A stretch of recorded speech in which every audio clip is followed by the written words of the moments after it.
সরকার একটি সম্মানী ভাতা দেবে সরকারের পক্ষ থেকে, যাতে তার বেতনের সাথে এই ভাতাটা নিয়ে সংসারটা ভালোভাবে চালাতে পারে। শুধু তাই নয়, মুসলমানদের দুইটা ঈদ আছে, কোরবানির ঈদ এবং রোজার ঈদ।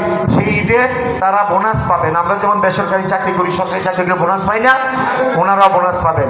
এখানে হিন্দু ধর্মের অনেক ভাই বোনেরা আছেন, প্রত্যেকে আপনাদের মন্দিরে যে পুরোহিত আছেন, প্রধান ব্যক্তি, উনিও এই ভাতা পাবেন মাসে মাসে, সম্মানী ভাতা। এবং দুর্গাপূজা আপনাদের বড় উৎসব, দুর্গাপূজাতে আপনারা সম্মানী ভাতা পাবেন।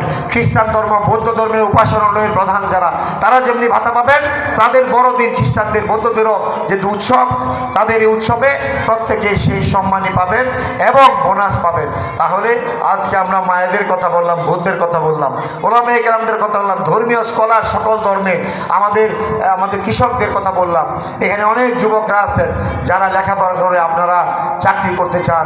আমরা সেই লেখাপড়ার সুস্থ পরিবেশ দিব ইনশাআল্লাহ।